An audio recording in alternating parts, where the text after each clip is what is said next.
Put the bunny back in the box. I knew you was a punk, and I was right. You been playing us all along. You a free man. I said, put the bunny back in the box. Welcome back to Thinking Critical. This is Wes, and about this time of the quarter, we normally bring on Mark Pellegrini or my good friend Tim Lim to talk about whatever project that they've launched. We're a little late to the Kamen America 4 party this time, but we do have Tim Lim live here on the channel to talk about the project. It's been very successful. Already, I believe, over $130,000 raised for the campaign on Kickstarter. Obviously, once this is ended, they'll be doing another campaign on Indiegogo as well. How you doing, Tim? I'm fantastic. Thank you for having me on again, Wes. How are you doing? I am doing great. Now, I wish I was doing as well as you. What are you going to do with all that money? You're going to get a new car, man? I wouldn't know what to do. That's some cheddar. Get a car, get a house. No, we don't do anything like that. For people who don't know how we run our campaigns, all of the money pretty much goes back into the future book. So it goes into, I guess you could call it R&D, something like that. The funds typically are allocated to paying other artists, for example, cover artists, commission artists. We employ a lot of Japanese artists as well. And then part of it goes into, actually the bulk of it goes into the next project itself. We always get our books done ahead of time. So in a way, we're kind of paying for stuff in advance so that we don't have to worry about it during the next campaign. So that's where the bulk of it goes. And then at the end of it, Mark and I kind of check for ourselves, and it's a lot less than what people think, but it is, I would be lying to say it's not a blessing. So I'm very happy that we're able to do that now after, I guess, close to 3 years of doing crowdfunders. Man, speaking of you were talking about it, funding, variant covers and whatnot. I saw that Man Sang variant cover, and you definitely backloaded that one. You know what I'm saying? He's very good. Yeah. A lot of people have been commenting on the assets that are on display there. And yeah, he's a great artist. I don't know if I've talked to you about this or not, but just having drawn for the majority of my adult life, there are just some things I just don't notice anymore. For example, if people want to see the trailer for Kamen America, we actually hired an animator to do it. So it's pretty cool. He has a very anime style, so it does look like it's like a cartoon intro. But people were like, wow, the jiggle physics are really good. And I didn't notice that. Oh, I've seen that thing at least 70 times. Yeah. and I just don't pay attention to it because when it comes to certain parts of anatomy, it's like, well, it's just biology, It's like when people point out like, oh my gosh, you see a six-pack on that guy. I don't ever look at that. I just think, well, it's a fit guy. So yeah, I'm glad you noticed that, Wes. You have a very good eye for the arts, I'm sure. Well, I'm always pointing out six-packs on dudes anyway. I notice the details. Yeah, because you look at your own six-pack and you want to compare your own to them, right. And you're like, wow, that guy is almost as good as I am tone-wise. Yeah, that is not my life, sir. So obviously, Kamen America and Black Ops have been getting progressively more and more successful. You do your Kickstarter, you do an Indiegogo. This one obviously is already broken the records. What is it that you're doing in Kamen America 4 that people can really look forward to? I think, is this the final chapter of Stars and Strife? Yeah, so we do everything in 4 volume sagas. And so this is volume 4. It's the end of what we call the Stars and Strife saga, which began in volume 1 with Stars and Strife, but it is the conclusion of it. So it's a good getting off point for people who may not continue the series after this, but we wrap everything up in a nice little bow, but we do set up everything for the 5th volume after this one. So it's pretty exciting. I was talking to Robert Willing a few nights ago, and I mentioned that what's interesting about this particular volume is that we have to end it in a way that's satisfactory. And I'm always second guessing myself. So I'll pretty much revisit it every other night. I'll pull up the PDF and I'll read through it kind of with fresh eyes. And I ask myself, like, did we do everything we wanted to? And it is good. I mean, it is a slam bang, nonstop kind of action set. And if you've read, like, for example, I compared it to when Batman at the end of Nightfall had to fight Jean Paul Valley. And it's not like a 3-arc structure in that issue. It is a cat and mouse fight from the page 1 to the very end when he defeats him. And it's akin to that. I mean, there's going to be a lot of drama, a lot of high emotion. There might be some tears at the end, but I think people are really, really going to love it. So some people might not know about this, but I have personally made a cameo in Black Ops. Yeah, you're a bad dude. That wasn't me. That was an imposter me. Yeah. Let's be honest here. So there's always the opportunity that the real me will show back up in this, the Kamen America Black Ops universe for another cameo. If people buy Kamen America 4, are they going to get a cameo for me? Unfortunately, they're not, but they are going to get a cameo of you in Kamen America 5. Now we're talking. Yeah. And but I think you'll like it. If you wait for Kamen America 5, you're not going to know what's going on. You're going to want to wrap it all up. No, but what you're going to do is you're going to read Kamen America 5 and you're going to be like, wow, this was dope. I'm going to go pick up the rest of them.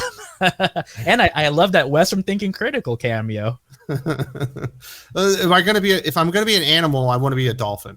You know what I'm saying? Holy cow. You don't have a nose that big. Well, that's not what I was just thinking dolphins are kind of cool, right? That they're okay. Can I be a bulldog? I like them. They're cute. Well, I don't want to be cute. I want to be masculine. Bulldog would probably do it then. Oh! You want to be masculine? You want to be a masculine dolphin? So I'm going to draw a 6-pack on the dolphin. It's like the dolphin helping people's legs and stuff. The other thing that you got going on, if people are just jumping in and they realize that Kamen America is kind of a hot product right now, if they go to this campaign, they don't just have to get Volume 4. There's actually, you can get the complete Omnibus, which includes Volume 4 as it's being published. That's right. And you actually have another option on top of that. So you basically have 3. You can get Volume 4 if you've been keeping up with it. You can get the Omnibus, which contains all 4 volumes, or you can get Kamen America 4 and the Omnibus. Now, me personally, this was back last year. I was like, I don't know why people would do that. I'm not going to even offer it. And I got so much feedback, and it was people saying like, no, I got to have the reader copy. I got to have the copy that I'm going to sell on eBay. And then I have to have the copy that I keep pristine. And I'm like, whoa, I have not, I read a lot of comics and I read a lot of manga, but it's been a while since I've ever bought anything just to collect it. So that's not where my headspace is in, but we do have that option for people who do that. So we do have that third option for people who want both, even though you're getting Volume 4 with the Omnibus. So the Omnibus, I believe, is 240 pages, correct? Yeah, plus pages, 246 maybe? Okay, a little bit bigger than that. Is it offered in hardcover? Everything is in hardcover. So our Volume 4 is in hardcover and the Omnibus is in hardcover. So 240 pages in hardcover, that must be what, like $65, $70? Yeah, it's 20, I think. What? If I'm not mistaken. It's been a while since I've taken a peek at the campaign, but yeah, with the shipping, I mean, you're looking at $25, $30 altogether.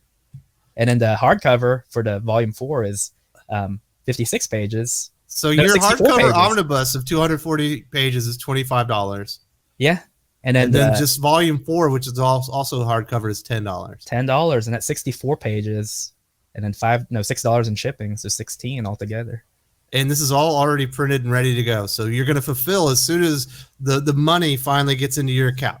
Yeah, so the good thing about Kickstarter is they give you a solid timetable. The hard part's the beginning, is getting started. That's when they run the background checks and stuff. So what happens is, I think, if I'm not mistaken, it's exactly 14 business days after the end of the campaign is when they give you your funds. And then you have to wait about 3 business days for it to clear your bank. And after that, it's a steady fulfillment. We send out the digital copies, and then we send out the physical books. So we keep that ball rolling. We've been pretty successful. Thank you with the digital copies. It's somewhat overseas that I've had to support comics digital only because the shipping would be like upwards of $40. It sucks when you see that everyone in the world received their copy, and then a week later they finally email you your digital copy that they had the whole time. No, some of our readers don't read digital at all. And on our end, we can actually see the number of downloads, and that way we can actually keep track and see if it's pretty close to what we're expecting versus someone who's basically scamming us and, sharing the link out to 80 other people out there. And a lot of people don't download theirs because they don't read digital. And my heart goes out to people who are international and not one of the 5 countries that we offer it to, and they can't read it at all. So I'm like, I appreciate your heart going out to me, Tim. That doesn't solve my problem here, but unfortunately. But here's the good news. The good news is that if you do have a comic store, at least one that's fairly close by that you can get your physical books from, Antarctic Press did put out Kamen America 1 in Saddle Stitch version, so the retail version, and then coming November 23rd, I think, is Kamen America 2. So it's a slow thing. Like I said, we're 2 volumes ahead of them, but that's coming your way pretty soon. Well, at least if you got a retailer, you can get in on that. Now, what are the things that you and Mark always do with your campaigns? You're always forward thinking. And this time, you've done a couple of things. I want to talk maybe about the most exciting part about it to me is you've got simultaneously, you have a Webtoon out now? Yeah, we launched a Webtoon out at the same time. That's something we've been planning for a whole year. Our big thing is that, I mean, we listen to channels like yours, and we do it because we want to know the feedback from Western audiences, like what's happening. And one thing that's happening for comics, and I'm sure someone out there can correct me or correct us if we're wrong, is that the demographic audience is still skewed older. What Marvel and DC are trying to do, the big two, they're obviously trying to find a younger audience, but I would dare say that they're failing at it. It's not coming in the numbers as big as they want. And meanwhile, the audience that they had that's getting older, some of them are just sloughing off. Like they're either dropping, kind of running their own audience out. Yes. Yeah, they're either dropping like flies, or they're going to other mediums. You know, they're like, hey, I'll pick up sports as a hobby instead, or I'll read manga instead. So one thing that we're interested in is, even though our readership is growing, we look at our demographic audience, and it's pretty good. It skews young to middle age, so it's about 22 to 42. So it's a nice 20-year range there. About right along with my channel. Yeah, but what we want is we want to grow the readership. So it was actually thanks to talking to guys like Tyler Carpenter, where it was like, you know, what's a really big platform is Webtoons. And a lot of pros don't want to use it because, like, I'm not going to give my stuff out for free. Like, that's crazy, because then there's no incentive for them to buy it.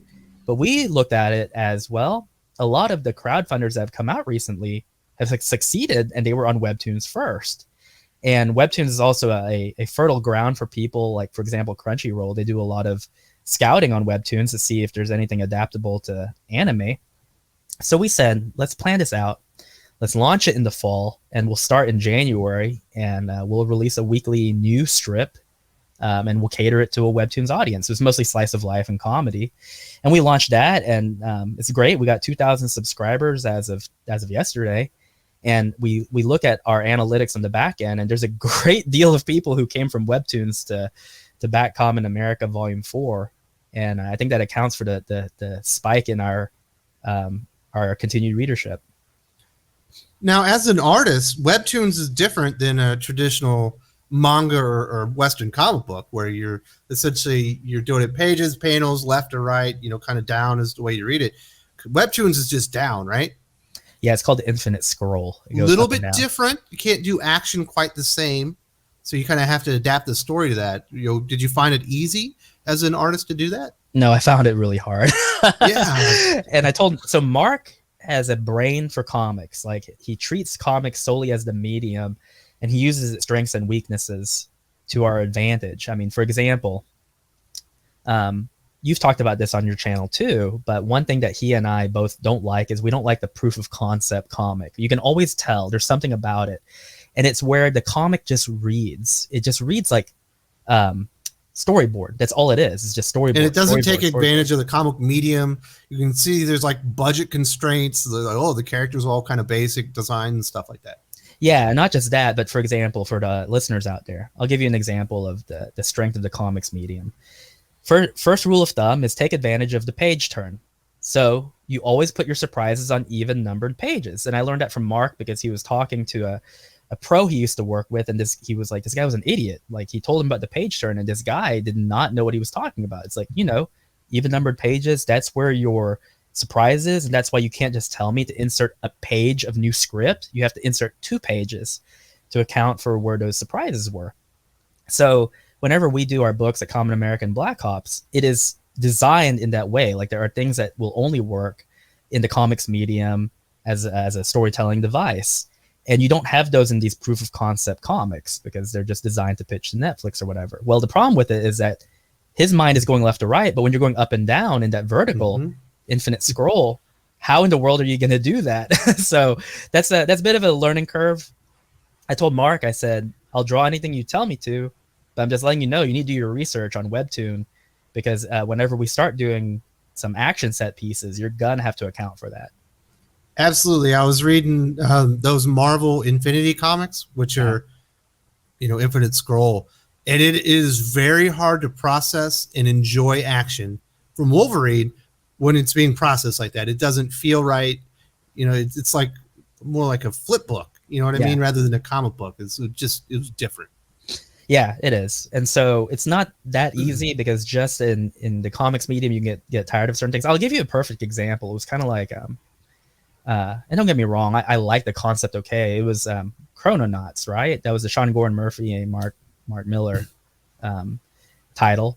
And I like Sean Gordon Murphy's art. I'm not really that big into Mark Miller, but I should have known what I was getting into because people had warned me. It's proof of concept. But even Sean Gordon Murphy's art, in my opinion, could not save how almost by the numbers it was. And I just remember thinking the whole time, like, this is just a Netflix pitch. It hasn't even been like fleshed out really. It's just kind of goofy stuff that's happening.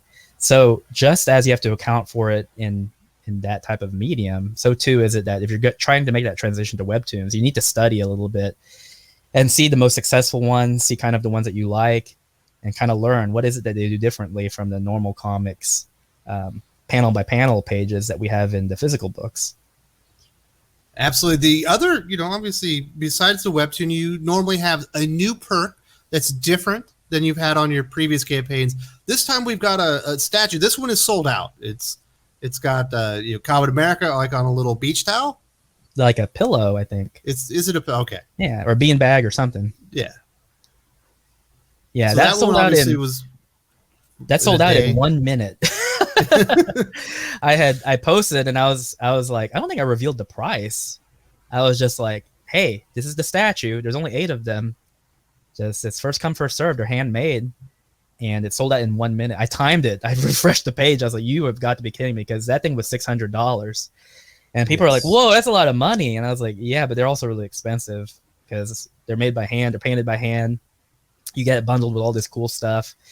So, I mean, if you want to pay $600, go ahead. And, for not anymore. No options. No, and that one's not going to be offered on Indiegogo.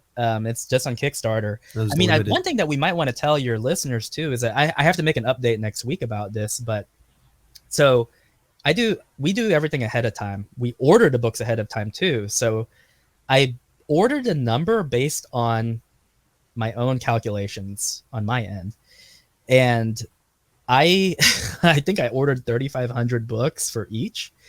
And on the campaign, I mean, I think BackerKit is projecting that we're going to end with like 3,250.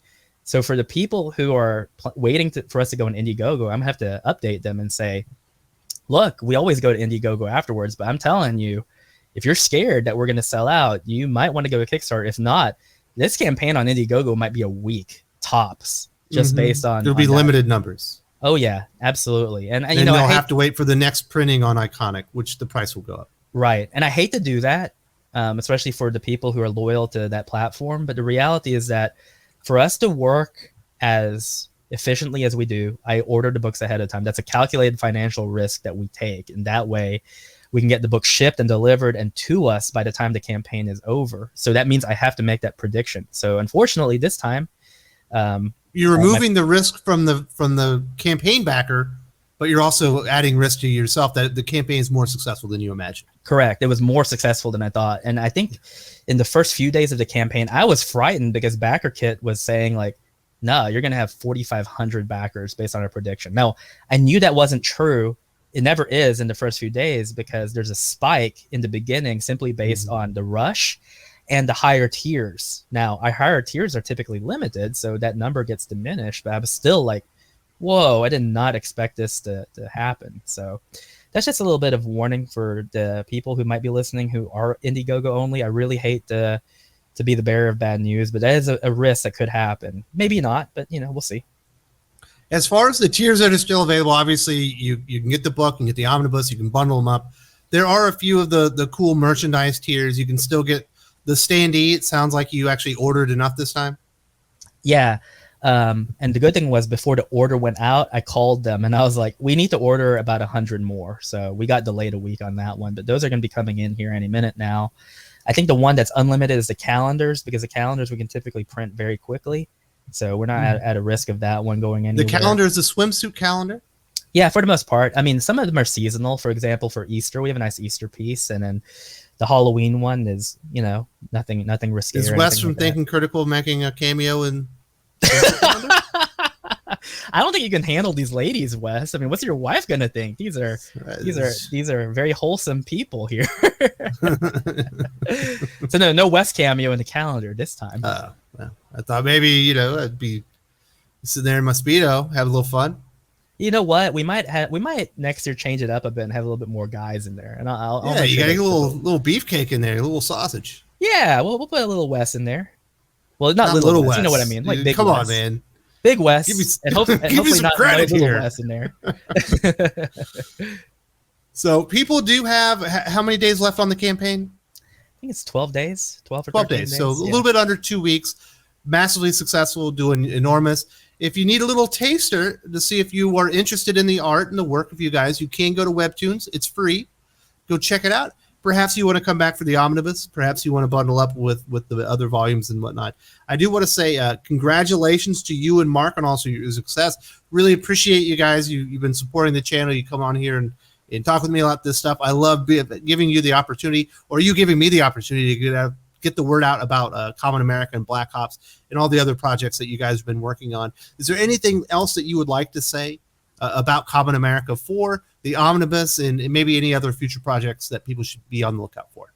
Yeah, but before I say that, I'll also say thank you for the content, because when I'm drawing anywhere between 5 to 8 hours a day, it's Thinking Critical that I typically listen to. So it's kind of fun to save up a few videos and then kind of binge listen all at once. And I like seeing that your content has grown, your stable of professionals that you call in has grown too. You're like the Pawn Stars of comics YouTube, where it's like, let me call in an expert and have them talk about it. So I do appreciate that you have kept me company in kind of a literal and figurative way for at least the last few months, if not the time that I've gotten to know you. The other thing I do want to say is, for people who are listening to this on time, that our friend Eric Canetti has Arcathena over on Indiegogo, and it's going to be ending pretty soon. So if you're one of the first 1,000 backers, you get a little treat. A special backer perk. Yeah. So you don't hear many people talking about this, because we're persona non grata in some circles, so they don't talk about this aspect of it. But Arcathena is being published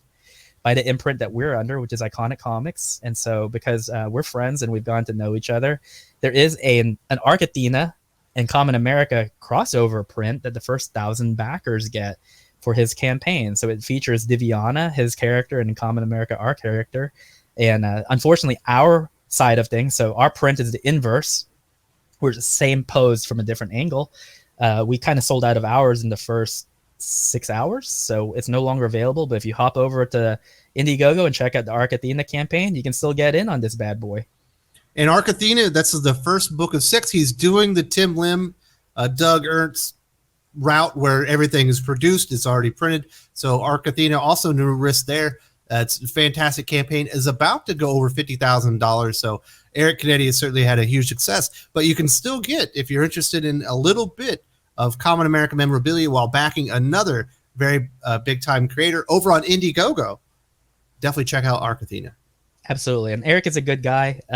Wes knows this, but I have my reservations about Comics Pros, and Eric Canetti is the real deal. I've enjoyed talking to him. I'm glad that you introduced him to us. And I know the Iconic Comics owners are very happy and pleased that he's going to be joining our little family of creatives over here. Well, thank you very much. I really appreciate it. And you're going to be on later on in the week, maybe this weekend, where we talk a little bit about manga. Yeah, absolutely. It should be fun.